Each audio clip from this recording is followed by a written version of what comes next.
दोस्तों, आज के वीडियो में हम बात करेंगे डिक्सन टेक्नोलॉजीज़ के बारे में। यहाँ पे डिक्सन में आज के दिन आपको इनके क्वार्टर वन के जो नतीजे हैं वो निकलते हुए नज़र आए। उसके बाद भी आपको शेयर में गिरावट नज़र आई 1% के आसपास। तो क्या वाकई में इतने ख़राब नतीजे थे या फिर ये प्रेशर था ऐसा कि मार्केट के प्रेशर की वजह से बिकवाली हुई, वो हम जानने की कोशिश करेंगे। और साथ में एक खबर भी है डिक्सन के अंदर, उसका क्या इम्पैक्ट पड़ते हुए देखने को मिलेगा वो भी डिस्कस करेंगे इस वीडियो में। फिर बात करेंगे जियो फाइनेंशियल सर्विसेज के बारे में। यहाँ पे काफ़ी शानदार अपडेट निकल के आ रहा है, जिसके चलते मुझे लगता है कि आने वाले टाइम में आपको काफ़ी शानदार चाल इसमें देखने को मिल सकती है। तो ऐसी क्या खबर है ये हम देखेंगे इस वीडियो में। फिर बात करेंगे टाटा पावर के बारे में। यहाँ पे टाटा पावर में भी काफ़ी बड़ी खबर है, जिसका आने वाले टाइम में क्या इम्पैक्ट पड़ते हुए देखने को मिल सकता है स्टॉक प्राइस पे, ये हम जानने की कोशिश करेंगे। लास्ट में एक ऐसे स्टॉक के बारे में डिस्कस करेंगे जो आप सभी के लिए लेके आया बोनस बहुत ही शानदार रेशियो में। तो चलिए वीडियो स्टार्ट करते हैं। सबसे पहले बात करें डिक्सन की आज की क्लोजिंग की। 16,110 पे क्लोजिंग देखने को मिली। 171 रुपीज़ की गिरावट देखने को मिली। 1.05% तक स्टॉक गिरता हुआ नजर आया। वॉल्यूम की बात करी जाए, 3 लाख से आसपास वॉल्यूम थी आज के दिन स्टॉक में। कल की बात करी जाए, 6 लाख से करीब वॉल्यूम थी, 2 लाख से आसपास डिलीवर उठाई गई। वीक की अगर एवरेज देखिए, वॉल्यूम 4 लाख से आसपास वॉल्यूम थी, 1 लाख की डिलीवर उठाई गई। और मंथ की आप एवरेज देखेंगे, 7 लाख से करीब वॉल्यूम थी, 3 लाख से आसपास डिलीवर उठाई गई थी। तो काफ़ी सही वॉल्यूम में स्टॉक यहाँ पे आपको आज के दिन ट्रेड करता हुआ नजर आया। अपडेट की अगर बात करी जाए तो डिक्सन का जो नेट प्रॉफिट है वो डबल होता हुआ नजर आया ईयर ऑन ईयर बेसिस पे 280 करोड़ तक। और जो रेवेन्यू है 95% तक इंक्रीज होते हुए नजर आया।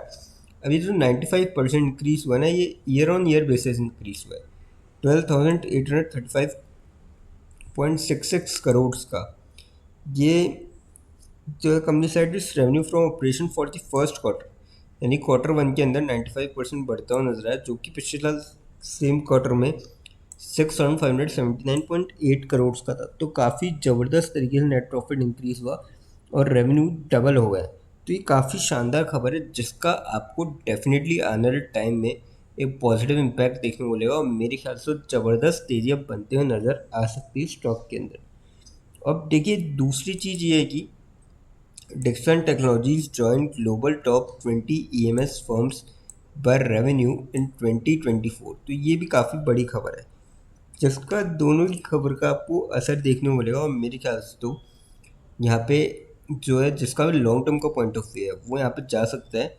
और ऊपर के लेवल से जो गिरावट है स्टॉक में अभी भी 19,148 का हाई था, लगभग 3,000 रुपये अभी भी डाउन है।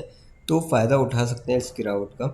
बाकी देखिए, शॉर्ट टर्म वाले मैं कहूँगा कि थोड़ा सा यहाँ पे स्टॉप लॉस लगा के ट्रेड करें तो बेटर रहेगा, क्योंकि अगर मार्केट नीचे जाता है किसी वजह से, किसी एक्स फैक्टर से, तो हो सकता है कि स्टॉक में भी आपको गिरावट देखने मिले। और इसका 1% काफ़ी भारी मूव होता है, क्योंकि काफ़ी बड़े अमाउंट का स्टॉक है।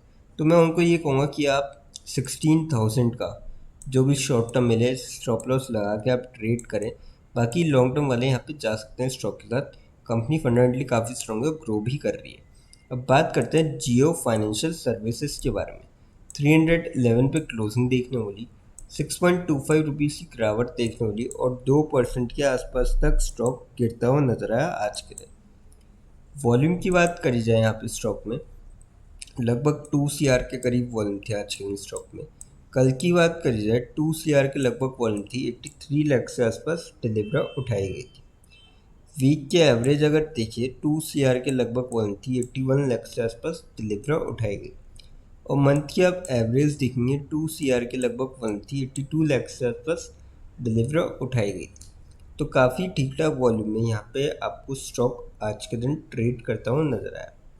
अपडेट की अगर बात करी जाए इसमें, तो अपडेट कुछ ऐसा है कि Jio financial forms 50/50 JV with alliance for domestic reinsurance. तो ये तो काफ़ी शानदार खबर है कि डोमेस्टिक री इंश्योरेंस के लिए इन्होंने 50/50 पार्टनरशिप करी है। और किसके साथ करी है, Germany's alliance group to establish a domestic reinsurance firm serving the Indian market। एक खबर तो ये है। दूसरी खबर ये है कि Allianz to merge AGCS India business into new JV with Geo Financial Services to meet RI IRDAI norms। तो ये दोनों काफ़ी तगड़ी खबर है जिसका आपको डायरेक्ट असर देखने को मिलेगा आने वाले टाइम में, हालांकि लॉन्ग टर्म के पॉइंट ऑफ व्यू से है। क्योंकि देखिए, जब भी कोई बिजनेस स्टार्ट होता है, इनिशियल स्टेज में होता है, जब भी कोई भी नई चीज़, तो उसको सेटअप करने में टाइम लगता है, उसके आपको बाद में रिजल्ट देखने को मिलता है। तो वैसे ही स्टॉक प्राइस पे आपको लंबे टाइम पे इम्पैक्ट देखने को मिल सकता है। तो मेरे ख्याल से तो इस स्टॉक में जो है जाया जा सकता है। आप ऊपर के लेवल से अगर देखिए, लगभग 400 के करीब 352 की साई की बात करें, 363 का आया था। लगभग 50 रुपये अभी नीचे चल रहा है स्टॉक अपने हाई से। तो मेरे ख्याल से मौका है कि आप यहाँ पे जा सकते हैं स्टॉक के अंदर। अब बात करते हैं टाटा पावर के बारे में। आज के दिन आपको 399.1 पे क्लोजिंग देखने को मिली। 2.75 रुपीज़ की गिरावट देखने को मिली। 0.68% तक स्टॉक गिरता हुआ नजर आया। बात करी जाए वॉल्यूम की, इसकी लगभग जो वॉल्यूम थी 43 लाख से आसपास थी स्टॉक के अंदर आज के दिन। कल की बात करी जाए 77 लाख से आसपास वॉल्यूम थी, 25 लाख से आसपास डिलीवरी उठाई गई थी। वीक के एवरेज अगर आप देखोगे 75 लाख से करीब वॉल्यूम थी, 31 लाख से आसपास डिलीवरी उठाई गई। और मंथ की आप एवरेज देखोगे 60 लाख से करीब वॉल्यूम थी, 25 लाख से आसपास डिलीवरी उठाई गई थी। तो काफ़ी ठीक ठाक वॉल्यूम में स्टॉक आपको यहाँ पे ट्रेड करता हुआ नजर आया। अब जो बड़ी खबर इसमें है वो है कि Tata power share falls on Mundra power plant shut down as section 11 not extended. तो ये जो है थोड़ी सी नेगेटिव खबर निकल के आ रही है, जिसका आपको और इम्पैक्ट देखने को मिल सकता है। तो मेरे ख्याल से तो यहाँ पे जो है थोड़ी सी ख़राब खबर है। और बाकी अगर रिकवरी होती है स्टॉक में, तो उसके क्वार्टर रिजल्ट में कुछ बेहतर अनाउंसमेंट या फिर डिसीजन ली जाए, जिसके चलते आपको वापस इम्पैक्ट देखने को मिले। तो मैं तो कहूँगा कि शॉर्ट टर्म वाले थोड़ा दूर रह सकते हैं। लॉन्ग टर्म वाले अगर गिरावट होती है यहाँ से फर्दर, तो उसका फ़ायदा उठा सकते हो। अब बात करते हैं उस स्टॉक के बारे में जो आप सभी के लिए लेके आया बोनस बहुत ही शानदार रेशो में। कंपनी का नाम है HDFC बैंक लिमिटेड। 2005 पे क्लोजिंग देखने को मिली। 4.5 रुपीज़ की तेज़ी देखने को मिली। 0.22% तक स्टॉक चढ़ता हुआ नजर आया। 5 दिन में देखिए तो एकदम फ्लैट रहा है स्टॉक, कुछ भी रिटर्न नहीं है। महीने भर में 3% के आसपास पॉजिटिव रिटर्न, 6 महीने में 20% के आसपास सही रिटर्न दिखाया है, साल भर में 22% के, और 5 साल में कंपनी ने 79% की ठीक ठाक रिटर्न दिखाया। पर अगर मैक्स में आप जाएंगे लंबे समय के लिए, तो 1.25% के आसपास ज़बरदस्त रिटर्न है इसके मैक्स में। जिसके चलते यहाँ पे बैंक ने फर्स्ट टाइम जो है बोनस का अनाउंस किया है, फर्स्ट एवर बोनस, और 1:1 का रेशियो रखा है। यानी कि जिसके पास भी एक शेयर होगा उसको एक शेयर और मिलता हुआ नजर आएगा। जिसके लिए बैंक ने जो रिकॉर्ड डेट सेट करी है वो करी 27 अगस्त 2025। और साथ ही साथ बैंक ने यहाँ पर डिविडेंड का भी अनाउंस किया है, जो कि ये 5 रुपये का स्पेशल डिविडेंड, और इसके लिए रिकॉर्ड डेट सेट करी 25 जुलाई 2025।